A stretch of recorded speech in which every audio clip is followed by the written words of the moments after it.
Namaste children, welcome to your history class.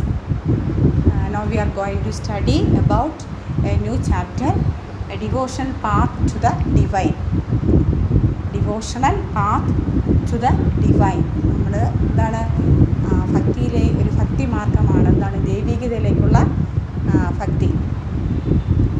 You may have seen people from rituals of worship or singing bhajans, kirtans, or even repeating the name of God in silence. Such intense devotion or love of God is the legacy of various kinds of bhakti. അല്ലേ, ഭക്തിയുടെ ഓരോ ഭാവങ്ങളാണ് നമ്മളത് കാണാറുണ്ട്. People from rituals of worship അല്ലേ, അവരുടെ ആരാധനയുടെ ഓരോ രീതികൾ, സിംഗിങ് ഭജൻസ് അല്ലേ, കീർത്തനങ്ങൾ ചൊല്ലുന്നു, repeating the name of God, Krishna Krishna അല്ലേ, ഇൻ സൈലൻസ് അല്ലേ, ഇങ്ങനെ മനസ്സുകൊണ്ട് കൃഷ്ണ എന്നെ രക്ഷിക്കണേ അല്ലേ, നമ്മളിങ്ങനെ രാമ രാമ ഇങ്ങനെ repeating the name of God പേരുച്ചരിക്കുന്നു. Such intense devotion or love of God is, ഈ intense devotion or love of God is the legacy of various kinds of bhakti. ഈ ഒരു ഈശ്വരനോടുള്ള ഒരു ഡിവോഷൻ, ലവ് എന്താണ്, അത് പലതരത്തിലുള്ള ഭക്തിയുടെ ഭാവങ്ങളാണ്. വേരിയസ് കൈൻഡ്സ് ഓഫ് ഭക്തി and Sufi movements evolved since in the 8th century. ഇത് എന്താണ്, ഒരു 6th, 7th, 8th centuryയിൽ എന്താണ് ഇത് വളരെയധികം വ്യാപകമായി ഭാരതത്തിൽ. Okay, the idea of supreme God, ഒരു സുപ്രീം ഗോഡ്, ഒരു പരമമായ ഒരു ആ സത്യം, അതെന്താണ്? The idea of supreme God, the idea of supreme God.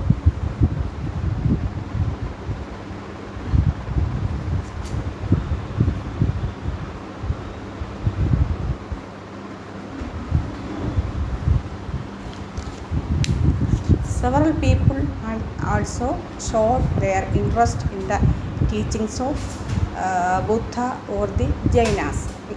ചില ആൾക്കാർ എന്താണ് വളരെ ഇൻട്രസ്റ്റ് ആയിരുന്നു ബുദ്ധമതത്തിലും ജൈനമതത്തിലും. others felt attracted to the idea of a supreme god. Such people sought the path of bhakti to approach this supreme god. As a result, Shiva, Vishnu and Durga came to be recognized as superior deities. People began to worship them through elaborate rituals. അപ്പോൾ ഇത് idea, ഒരു supreme God എന്നുള്ള ഒരാശയം അല്ലേ, ഒരു പരമമായ ഒരു ശക്തി എന്നുള്ളൊരാശയം, the idea of supreme God. Several people also showed their interest in the teachings of the Buddha or the Jainas.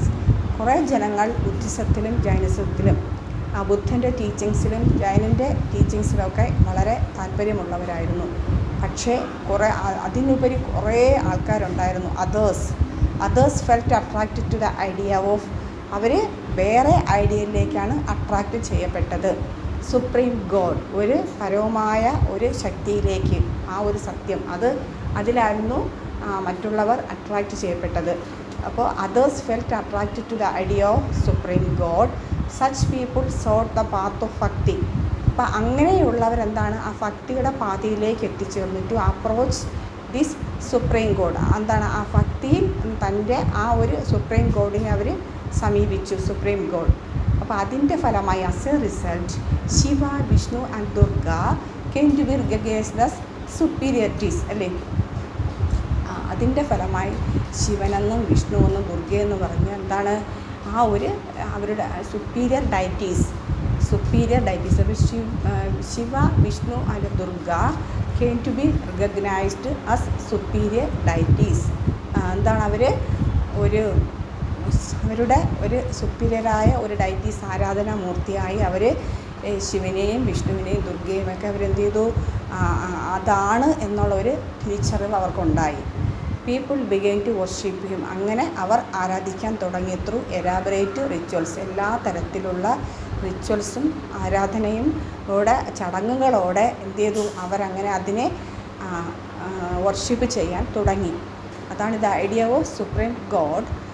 Several people also showed their interest. അവരുടെ താല്പര്യം അവർ കാണിച്ചത് in the teachings of Buddha and Jainas. Others felt, പക്ഷെ മറ്റുള്ളവർ attracted to the idea of supreme god. Such people sought the path of bhakti to approach the supreme god. As a result, Shiva, Vishnu and Durga came to be recognized superior deities. അതിൻ്റെ ഭാഗമായി എന്ത് ചെയ്തു, ശിവനും വിഷ്ണുവും ദുർഗയുമെല്ലാം അവരുടെ superior deities, ആരാധനാമൂർത്തികളായി മാറി. People begin to worship them. അവരെ വർഷിപ്പ് ചെയ്യുകയും ത്രൂ എലാബറേറ്റ് റിച്വൽസ്, എല്ലാ ചടങ്ങുകളുടെയും അവരെ എന്ത് ചെയ്തു, ഈ ഡയറ്റീസിനെല്ലാം അവരെ ആരാധിക്കാൻ തുടങ്ങി. അപ്പോൾ ഒരു സുപ്രീം ഗോഡ് എന്നുള്ള ആ ഒരു അപ്രോച്ചിൽ എത്തിച്ചേർന്നു. അതാണ് ഭക്തി പ്രസ്ഥാനത്തിൻ്റെ ഒരു ആരംഭം. Then a new kind of bhakti in South India. അപ്പോൾ അതേ സമയത്ത് തന്നെ South India, new kind of bhakti in South India, നമ്മുടെ ദക്ഷിണേന്ത്യയിൽ പുതിയ ഒരു ഭക്തി പ്രഭാവം രൂപം കൊണ്ടുവരുന്നു. A new kind of bhakti in South India. A new kind of bhakti in South India.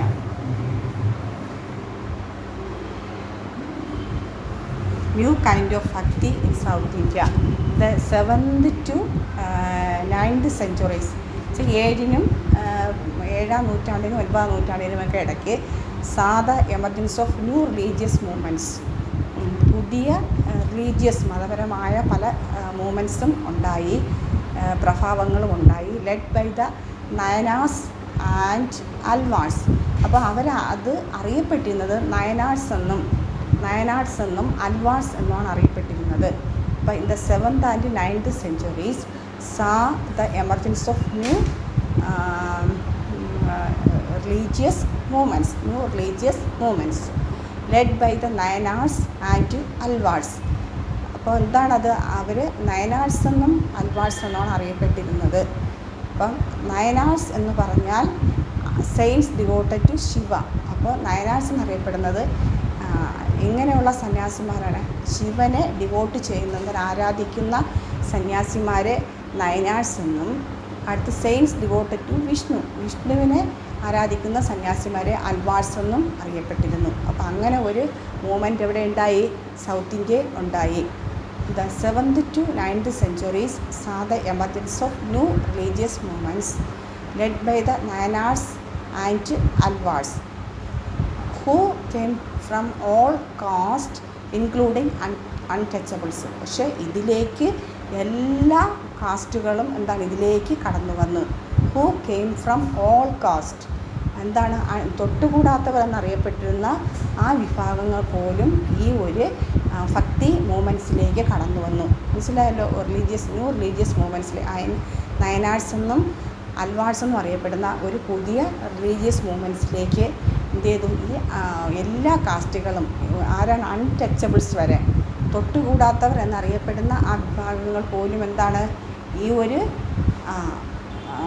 ഈ റിലീജിയസ് മൂവ്മെൻറ്റ്സിലേക്ക് കടന്നു വന്നു. അപ്പോൾ ഇത് ഏത് 7ാം നൂറ്റാണ്ടിലും 9ാം നൂറ്റാണ്ടിലും സൗത്ത് ഇന്ത്യയിൽ സംഭവിച്ച റിലീജിയസ് മൂവ്മെൻറ്റ്സിനെ കുറിച്ചാണ് പറയുന്നത്. They criticised the Buddhist and the Jainas. അവരെന്ത് ചെയ്തു, ഈ റിലീജിയസ് മൂവ്മെൻറ്റ്സിലുള്ളവർ എന്നുവെച്ചാൽ അൽവാർസിലും നയനാർസിലുള്ളവർ ബുദ്ധന്മാരെയും ജൈനന്മാരെയൊക്കെ ക്രിട്ടിസൈസ് ചെയ്തു, അവരെയൊക്കെ എതിർത്തു. അപ്പോൾ they criticised the Buddhist and Jainas and preached ardent love towards Shiva or Vishnu as the path of salvation. Salvation means മോക്ഷം. അപ്പോൾ അവർ പറഞ്ഞത് ബുദ്ധനും ജൈനനും ഒന്നും അല്ല, അവരുടെ ടീച്ചിങ്സ് ഒന്നും അല്ല. Ardent love love towards Shiva or Vishnu as the path of salvation. നമ്മൾ മോക്ഷത്തിലേക്ക് എത്തണമെങ്കിൽ നമ്മൾ ആരെയാണ്, ശിവനെയും വിഷ്ണുവിനെയും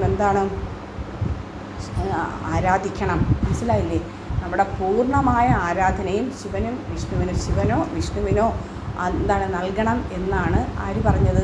ഈ നയനാഴ്സും അൽവാഴ്സ് ആ റിലീജിയസ് മൂവ്മെൻറ്റ്സ് അതാണ് അവകാശപ്പെട്ടത്.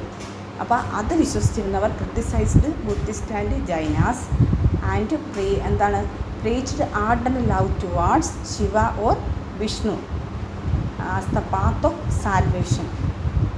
10th and 12th centuries അപ്പോൾ ഇതിൻ്റെ ഫലമായിട്ടാണ് ഈ ഒരു റിലീജിയസ് മൂവ്മെൻറ്റ്സിന് ശേഷമാണ് ചോളന്മാരും പാണ്ഡ്യന്മാരും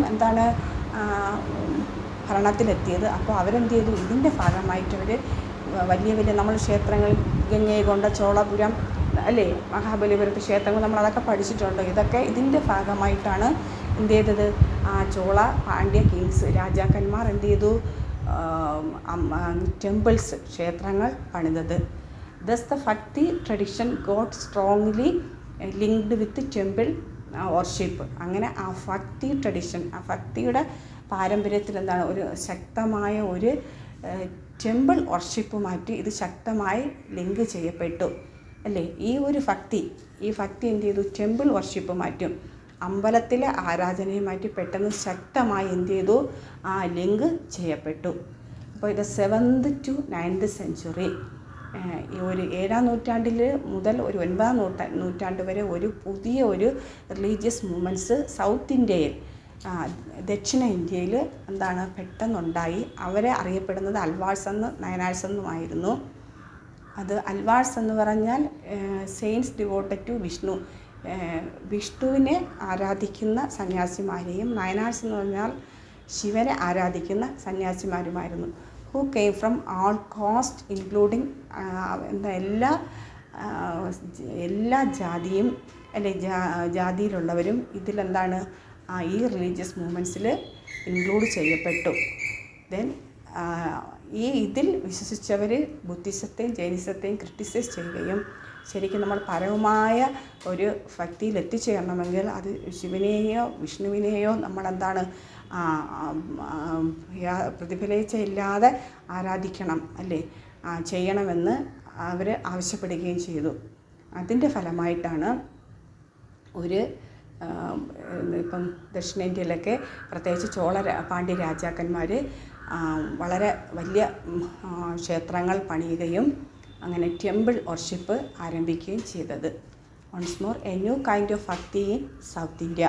സൗത്ത് ഇന്ത്യയിലുണ്ടായ ഒരു പുതിയ ഭക്തിയുടെ ഒരു പ്രഭാവമാണ് the 7th and 9th centuries saw the emergence of a new religious movements led by the Nayars and Alvars, who came from all caste including untouchables.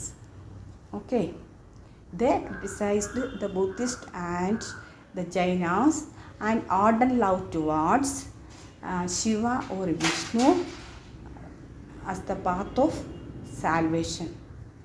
Elaborate temples were built by the Chola and Pandya kings between 10th and 12th centuries. Thus, the Bhakti tradition got strongly linked with temple worship. Okay, a new kind of Bhakti in South India. Clear to know? Okay.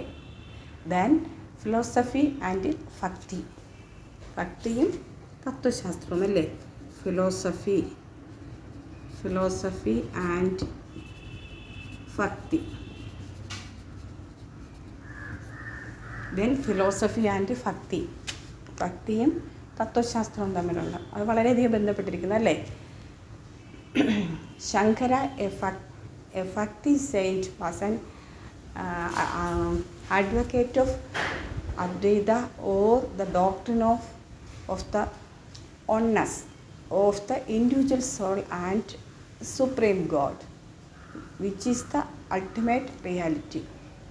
നമ്മൾ കേട്ടിട്ടുണ്ട് ശങ്കരാചാര്യ, അദ്ദേഹം കേരളത്തിലാണ് ജനിച്ചതല്ലേ, കാലടിയിൽ അല്ലേ, കേരളത്തിലെ കാലടി ശങ്കരാചാര്യ ജനിച്ചത്.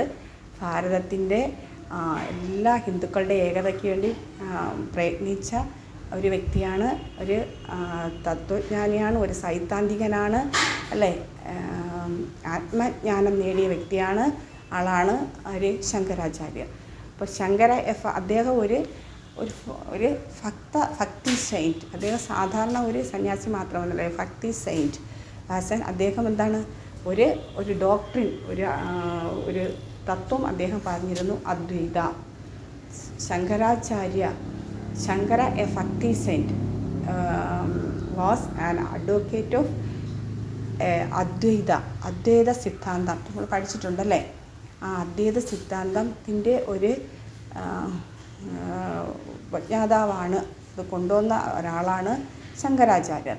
Saint was an advocate of Advaita or the doctrine of the oneness, ഏകത്വം എന്നുള്ള ഒരു തത്വത്തിൽ, doctrine of the oneness of the എന്തൊക്കെയാണ്, individual soul and the supreme God. Individual soul എന്ന് വെച്ചാൽ ജീവാത്മാവും സുപ്രീം പരമാത്മാവും, അത് ഒന്നാണ്, അതിനൊരു വേർതിരിവില്ല. അതാണ് അദ്വൈത സിദ്ധാന്തം അല്ലേ. അത് ഒന്നാണ് എന്ന് പറഞ്ഞ ഒരു ആത്മജ്ഞാനിയാണ് ശങ്കരാചാര്യർ. അപ്പോൾ Shankara a bhakti saint was an advocate of Advaita or the doctrine of the oneness of the individual soul and supreme God which is the ultimate reality. അതാണ് പരമമായ സത്യം. എന്താണ്? ജീവാത്മാവും പരമാത്മാവും എന്താണ്? അത് ഒന്നാണ് അല്ലേ എന്നുള്ളതാണ്. ഇതാണ് ഒരു അൾട്ടിമേറ്റ് റിയാലിറ്റി, ഇതാണ് യഥാർത്ഥ സത്യം എന്ന ഒരു ഡോക്ട്രിൻ ആണ് ശങ്കരാചാര്യർ കൊണ്ടുവന്നത്. He preached renunciation of the world and adoption of the path of knowledge. അപ്പോൾ അദ്ദേഹം ലോകത്തിൻ്റെ റിനൗൺസിയേഷന് വേണ്ടിയും എന്താണ് അറിവിലേക്ക് വേണ്ടിയും അല്ലേ, അതൊരു അദ്ദേഹത്തിൻ്റെ ഈ ഒരു അദ്വൈത സിദ്ധാന്തം എന്താണ്, എ പാത്ത് ഓഫ് നോളജ്, അറിവിലേക്കുള്ള ഒരു വഴിയാണ്. ആചാര്യ പറഞ്ഞിട്ടുണ്ട്, ബ്രഹ്മസത്യം ജഗത് മിഥ്യ ജീവോ ബ്രഹ്മൈവ ന അപര എന്നാണ് ആര് പറഞ്ഞിട്ടുള്ളത്? ശങ്കരാചാര്യർ. ബ്രഹ്മസത്യം ജഗത് മിഥ്യ ജീവോ ബ്രഹ്മൈവ ന അപര അല്ലേ. ഈ ബ്രഹ്മമാണ് സത്യം, ഈ ജഗത്ത് എന്താണ്, അത് വേറെ മിഥ്യയാണ്, നാം കാണുന്നതെല്ലാം മിഥ്യയാണ് എന്നുള്ള ഒരു അവബോധം അദ്ദേഹം എന്താണ് തൻ്റെ ഫോളോവേഴ്സിന് അദ്ദേഹം നൽകി. അപ്പോൾ അതാണ് നമ്മുടെ ഭക്തിയുമായിട്ടുള്ള തത്വശാസ്ത്രവുമായിട്ടുള്ള ബന്ധം അല്ലേ, ഫിലോസഫി ആൻഡ് ഭക്തി. അപ്പോൾ Shankaracharya a bhakti saint was an advocate of Advaita സിദ്ധാന്തം അല്ലേ, അഡ്വക്കേറ്റ് ഓഫ് അദ്വൈത.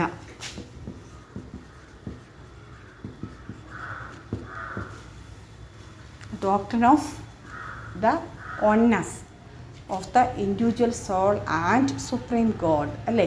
ജീവാത്മാവും പരമാത്മാവും എന്താണ്? ഒന്നാണ്. Which is the ultimate reality, ഒരു പരമമായ ഒരു സത്യമാണത്. He preached renunciation of the world and adoption of the path of knowledge. Then another saint Ramanuja അല്ലേ. രാമാനുജ അനദർ ഭക്തി സെയിൻ്റ് ആയിരുന്നു Ramanujan. Was deeply influenced by the Alvars. അദ്ദേഹം ഈ അൽവാഴ്സിൻ്റെ എന്താണ് സെയിൻറ്റ് ഡിവോട്ടഡ് ടു വിഷ്ണു അല്ലേ. വിഷ്ണു ഭഗവാനെ ആരാധിക്കുന്നവരുടെ ആ ഒരു വിഭാഗത്തിൽപ്പെടുന്നവരാണ് അൽവാഴ്സ്. അപ്പോൾ അതിൽ ഒരു ഇൻഫ്ലുവൻസ് ചെയ്യപ്പെട്ട ഒരു ഭക്തി സെയിൻ്റായിരുന്നു രാമാനുജ. അദ്ദേഹം തമിഴ്നാട്ടിലാണ് ജനിച്ചത്. രാമാനുജ another ഭക്തി saint was deeply influenced by the Alvars. According to him, അദ്ദേഹത്തിൻ്റെ അഭിപ്രായത്തിൽ the best means of attaining salvation, നമുക്ക് സാൽവേഷൻ എത്താനുള്ള ഒരു ബെസ്റ്റ് മീൻസ് അർത്ഥമെന്ന് പറയുന്നത് through intense devotion to Vishnu ഭഗവാനുമായിട്ടുള്ള ഒരു അദമ്യമായ ഒരു ഡിവോഷൻ, ആരാധന. മനസ്സിലായി? ഒന്നുമില്ലാത്ത ഇതെല്ലാം വിഷ്ണുവിൽ അർപ്പിച്ചിട്ടുള്ള ഒരു ആരാധന, അതാണ് എന്താണ് സാൽവേഷനുള്ള ഏകമാർഗം എന്ന് പറഞ്ഞ ആളാണ് രാമാനുജ എ അൽവാർ സെയിൻറ്റ് അല്ലേ. Another bhakti saint. അദ്ദേഹം പറഞ്ഞത് according to Ramanuja the best means of attaining salvation was through intense devotion to Vishnu. എന്താണ് അപ്പോൾ രാമാനുജൻ്റെ അഭിപ്രായത്തിൽ? വിഷ്ണുവിനെ വർഷിപ്പ് ചെയ്യുന്നതാണ് നമുക്ക് സാൽവേഷനിലെത്താനുള്ള ഏറ്റവും ഉത്തമമായ വഴിയെന്ന് പറഞ്ഞതാണ് രാമാനുജ. ഫിലോസഫി ആൻഡ് ഭക്തി. Shankaracharya A Bhakti saint was an advocate of Advaita, or the doctrine of the oneness of the individual soul and Supreme God, which is the ultimate reality. The preached renunciation of the world and adoption of the path of knowledge. Then Ramanuja, another Bhakti saint, was deeply influenced by the Alvars. According to him, the best means of attaining salvation was through intense devotion to Vishnu. Okay, നമ്മൾ എന്തൊക്കെ പഠിച്ചു? The idea of supreme God, ഒരു supreme ഗോഡിൽ ഒരു ആരാധനാ മൂർത്തിയിലേക്ക് എത്തിയതും, അടുത്ത് new kind of bhakti in south ഇന്ത്യയിലെ പുതിയ ഒരു ഭക്തി മൂവ്മെൻറ്റിനെ കുറിച്ചും, പിന്നെ ഭക്തിയും ഫിലോസഫിയും തമ്മിലുള്ള എന്താണ് ആ ഒരു ബന്ധത്തെക്കുറിച്ച് നമ്മൾ എന്ത് ചെയ്തു ഇപ്പോൾ പഠിച്ചു. ഓക്കെ.